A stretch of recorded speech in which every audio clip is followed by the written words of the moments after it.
My ex-wife divorced me after a personality change. I discovered I have a brain tumor. How do I move forward? My name is Andrew, and I was 32 years old in 2022.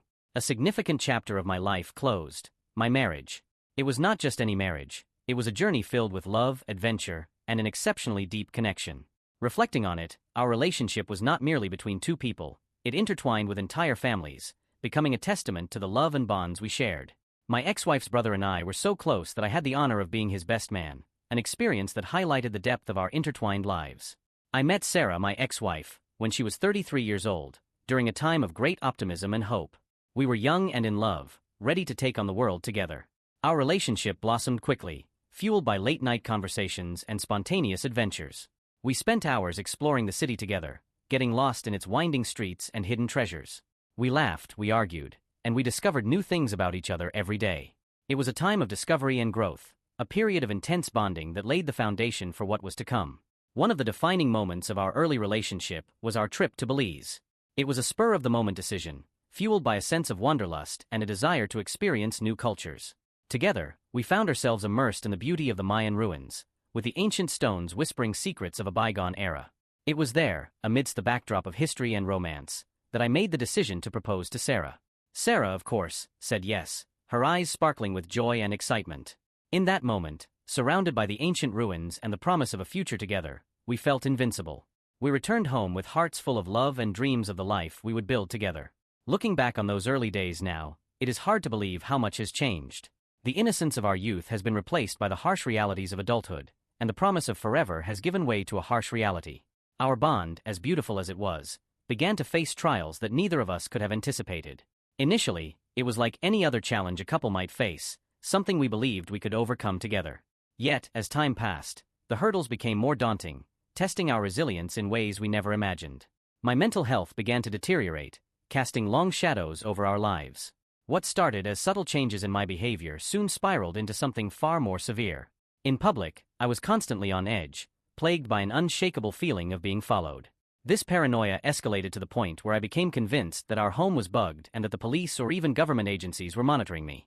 These were not fleeting thoughts, they were deeply ingrained beliefs that dictated my actions, leading to a profound sense of fear and isolation. The day my wife, out of sheer desperation and concern, convinced me to go to the emergency room marked a pivotal moment in our story. There, I received a diagnosis that seemed to offer some answers, a psychotic break accompanied by bipolar and schizoaffective disorder. This diagnosis was a double-edged sword. On one hand, it provided a name to the chaos that had taken over our lives, but on the other, it brought a new set of challenges and questions about the future. Despite these difficulties, my wife stood by me, embodying patience and compassion. But as time went on, even with treatment, my behavior did not stabilize. It was as if the essence of who I had always been was slipping away, replaced by someone we both did not recognize. This transformation was not just internal, it manifested in actions that were out of character for me. I started lying and turned to substance abuse, a stark departure from my previous lifestyle of social drinking and the occasional recreational use of weed. It was a downward spiral, one that seemed to pull me further away from the person I once was and the life we had built together. I knew I was treading on thin ice when I started dabbling with drugs behind my wife's back, but somehow, the thrill of it all seemed to override any rational thought. Foolish, I know. And now, facing the consequences, I cannot help but feel like the biggest jerk on the planet. The day she found out was like a nightmare unfolding in slow motion. I could see the anger bubbling beneath the surface as she stared at me, her eyes narrowing into icy slits. It was a look I never wanted to see directed at me, yet there it was, burning into my soul. She did not even need to say anything. Her silence spoke volumes, echoing with disappointment, betrayal, and hurt. My stomach churned with guilt as I tried to come up with some feeble excuse, but the words caught in my throat like a noose tightening around my neck. Then came the explosion, the torrent of words sharp as knives, lashing out at me with a force that left me reeling. She did not hold back, letting me have it all. Every lie, every deception was laid bare for all to see, and I could not do anything but stand there, taking it all like a punching bag. I watched as tears welled up in her eyes, her voice cracking with emotion as she struggled to make sense of it all. It was like watching someone I loved being torn apart from the inside out, and knowing that I was the one responsible for causing that pain made it all the more unbearable. I wanted to reach out to comfort her, to tell her that I was sorry, but the words caught in my throat like a lump of coal. What could I possibly say to make things right again? How could I undo the damage I had done? The silence that followed was deafening, stretching out between us like an unbridgeable chasm. I could feel the weight of her gaze bearing down on me, heavy with disappointment and disbelief. And in that moment, I knew that things would never be the same again. Days turned into weeks, and still, the rift between us remained. Every attempt at reconciliation seemed to only drive us further apart, like ships passing in the night. I could see the pain etched into her every movement, hear it in the way her voice trembled whenever she spoke to me. I wanted to make things right, to prove to her that I could change, that I could be the man she deserved, but no matter how hard I tried, it never seemed to be enough. The trust that had once bound us together had been shattered beyond repair, leaving nothing but a hollow emptiness in its wake. And so, I found myself trapped in a never-ending cycle of guilt and remorse, haunted by the memory of her tears and the sound of her voice breaking as she uttered those words that cut me to the core. How could I have been so blind, so selfish, to jeopardize everything we had built together? I wish I could turn back the clock, to undo the mistakes of the past and start afresh, but life does not work that way, and all I can do now is live with the consequences of my actions. Eventually, the strain became too much. The day my wife told me she wanted a divorce was a day I will never forget. It was a moment filled with a profound sense of loss, not just for the partnership we had, but for the future we had envisioned together. In the aftermath, I tried to maintain some connection with her family, particularly her brother, who had tried to support us both.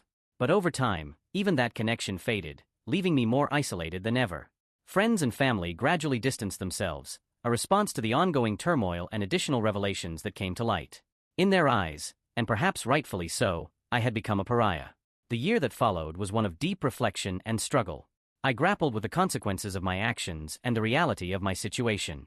I checked myself into rehab, determined to reclaim my life and rebuild what I had destroyed. The first few days were the hardest. Detoxing was hell, both physically and mentally. Every fiber of my being screamed for a fix, but I refused to give in. The counselors and therapists at the facility became my lifeline, guiding me through the darkest moments with compassion and understanding. Group therapy sessions forced me to confront the demons I had been running from for so long. I shared my story with strangers who quickly became confidants, realizing that I was not alone in my struggles. Together, we leaned on each other for support, finding strength in our shared experiences. As the days turned into weeks, I began to see glimpses of the man I used to be, the man Sarah fell in love with. Clear-headed and focused, I tackled each challenge head-on, determined to emerge from this ordeal a better version of myself. However, things did not go as smoothly as I had anticipated. Jobs came and went, and I found myself barely scraping by, a stark contrast to the stability I once took for granted. It was a low point, both personally and professionally, one that forced me to confront the changes I needed to make in my life. Amid this turmoil, there were glimmers of hope. I managed to invest in property, which became a turning point for me. I finally felt like I was gaining solid ground after years of uncertainty. The process was not easy, and there were moments when I doubted if I could pull it off, but with determination and perseverance, I made it happen. Owning property provided a sense of stability and security that I had longed for. It was a tangible asset, something I could hold on to and build upon. Watching the value of the property grow over time was incredibly satisfying, knowing that I had made a smart investment for my future and for my family. But beyond the financial benefits, owning property gave me a sense of pride and accomplishment. It was a symbol of how far I had come from the depths of addiction, proof that I was capable of building a better life for myself and my loved ones. A new companion, a little pup named Archie, brought a sense of comfort and purpose to my days. Therapy became a beacon of light, offering insights and coping mechanisms that gradually helped me navigate the complexities of my situation. After everything gradually stabilized, I found myself facing unexpected health issues. Headaches became a daily occurrence, a constant throb in the background of my life. Riding the elevator triggered dizzy spells, leaving me disoriented and unsteady on my feet.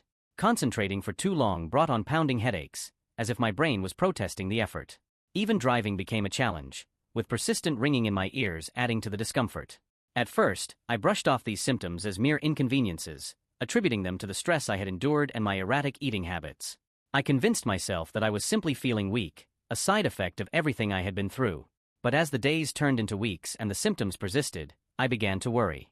However, because I was too busy, I did not make an appointment to see a doctor. The revelation came like a thief in the night, unexpected and life-altering. It was during a routine business trip, one of many I had taken in recent months as I tried to rebuild the semblance of a normal life, that the world as I knew it came crashing down. One minute, I was navigating through the bustling airport. The next, I was on the ground, consciousness slipping away like grains of sand through my fingers. Waking up in the hospital was a disorienting experience. The sterile white of the room, the beep of machines monitoring my vitals, and the concerned faces of medical staff hovering over me. It was a stark contrast to the life of constant movement I had been leading. The confusion was palpable, the fear a silent companion as I tried to piece together what had happened. The journey to diagnosis was fraught with uncertainty. Initial tests were inconclusive, leading to more questions than answers. My medical history, a tapestry of misdiagnosis and treatments for mental health issues, painted a complex picture that puzzled the medical team. Yet it was the insistence of a keen-eyed doctor, who noticed the peculiarities in my symptoms and history, that led to the decisive MRI scan. The scan revealed the unexpected culprit, a brain tumor nestled in a part of my brain, where it had been orchestrating the chaos in my life from the shadows. The moment of revelation was surreal. Sitting in the dimly lit office, the images of my brain displayed on the screen, I listened as the doctor explained the nature of the tumor. They believed it was benign, but its location had been impacting my behavior and mental health in profound ways. The words brain tumor echoed in my mind, a stark contrast to the previous labels I had been given. My initial reaction was one of shock, quickly followed by a flood of relief. For years, I had been a prisoner in my own body, my mind a battlefield of paranoia, erratic behavior, and unexplainable emotions. To have an explanation, a tangible cause for the turmoil, was a liberation I had not expected. It was as if the pieces of a puzzle had suddenly clicked into place, offering a clarity I had been seeking for so long. My mind wandered to my ex-wife, to the life we had shared, and to the dreams we had for the future. Could the unraveling of our marriage have been avoided if this diagnosis had come sooner? The thought was haunting, a bitter reminder of the fragility of life and the impact of what lies hidden within us. In the immediate aftermath of my diagnosis, a flood of emotions and thoughts besieged me. There was an undeniable urge to share this significant discovery with my ex-wife and her brother, not for the sake of rekindling lost connections, but to offer them an explanation, an insight into the chaos that had dismantled the life we once cherished together. Yet as I dwelled on this impulse, the complexities of such an action became increasingly apparent. The pain, confusion, and upheaval that my behavior had inflicted were not wounds easily healed, and my reemergence, regardless of the intentions behind it, risked reopening scars that had perhaps begun to mend. The bond my ex-wife and I shared was once unbreakable, forged in the fires of shared dreams, laughter, and love. Her brother too was not just a sibling by marriage but a friend, a confidant. The dissolution of our marriage was not merely a legal separation, it was the crumbling of a shared existence that had intertwined deeply with our families, friendships, and sense of self. The decision to divorce, while devastating, was a necessary measure she felt compelled to take for her well-being, and painfully, I could not dispute her reasons. Our paths had diverged, irrevocably altered by the storm that had swept through our lives. In the wake of the divorce, the silence between us grew, a chasm widened by lost trust and hurtful actions. The initial attempts to maintain a connection, to reach out through messages and emails, soon gave way to the realization that such efforts were met with silence, not out of malice, but a need for closure and healing. Mutual friends too found themselves caught in the aftermath, eventually stepping back as the complexity of our situation made it difficult to navigate the waters of allegiance and support. Yet the shadow of my past, the what-ifs, and the realizations brought about by my diagnosis lingered. After everything that happened, I decided not to reach out to my ex-wife and her brother. Many suggested I should try to reconnect, offering various methods to ensure the message would reach her, from social media posts designed to indirectly inform her to direct messages delivered through mutual friends. Each suggestion was made with good intentions, yet despite the appeal of these ideas and my initial inclination to follow through, I have opted for a different path. Social media, for one, does not hold the same presence in my life as it does for others. My online footprint is minimal, with an Instagram account for my dog, Archie, and a practically anonymous Facebook profile. The idea of using these platforms to reach out indirectly felt both impractical and somewhat impersonal, given the gravity of the situation. But beyond the logistical hurdles lies a deeper consideration. What impact would my reaching out have on my ex-wife? Would it truly be for her benefit, or would it be a selfish act on my part, driven by my own desires and regrets? The more I pondered this, the clearer it became that initiating contact might not be in her best interest. She is a strong, resilient person, and I have no doubt that she has built a fulfilling life for herself since we parted ways. To re-enter her life now, especially with such significant news, could potentially cause unnecessary pain and confusion. This realization forced me to confront my own motivations. A part of me had harbored hopes for reconciliation, for a fairy tale ending where everything was forgiven and we could start anew. However, such fantasies overlook the real and profound reasons for our separation. The issues that led to our divorce were not just fleeting challenges. They were significant, life-altering problems that required more than just a hopeful reunion to resolve. Reflecting on our shared past, I am filled with a sense of nostalgia and affection. Our relationship was rich with shared experiences and memories, from competitive board games to shared adventures, each moment a testament to the depth of our connection. I cherish those times, from the silly questions we asked each other to the roles we played in each other's lives, including the Dungeons and Dragons campaigns that brought us so much joy. Her presence in my life, her thoughts, and her companionship are deeply missed. Yet despite this longing, I understand that moving forward is essential. My recent diagnosis and the revelations that came with it have provided a new perspective on my past actions and the future. It is clear that my journey from here must be one of personal growth and accountability. The upcoming surgery represents not just a step toward physical recovery, but also a metaphorical step toward healing and understanding. Alongside my journey to recovery, I have had to come to terms with the fact that my ex-wife has moved on and found a new partner. It was not easy to swallow at first, seeing her with someone else, building a life that did not include me, but I have learned to accept it, to let go of the past, and focus on my own healing. I will admit there were moments when jealousy and resentment threatened to consume me. I wondered why I was not enough, why our marriage had fallen apart. But dwelling on those thoughts only dragged me back into the darkness I fought so hard to escape. Instead, I chose to focus on the present, on rebuilding myself from the ground up. I poured my energy into my recovery, into finding stability and purpose in my life once again, and slowly but surely, I started to see progress.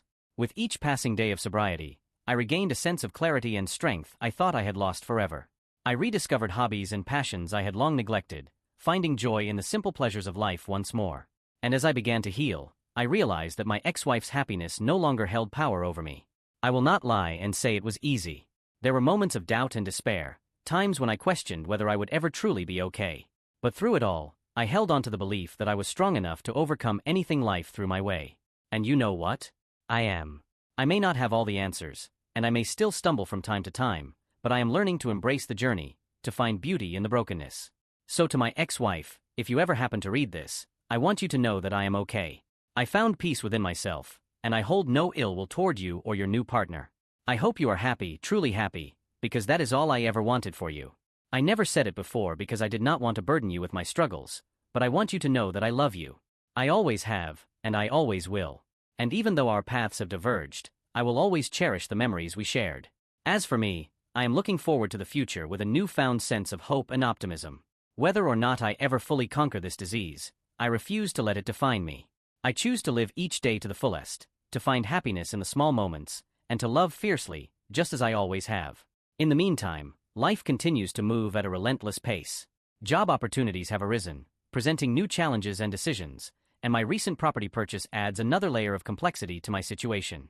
Each of these developments, while stressful, also brings a sense of purpose and progress.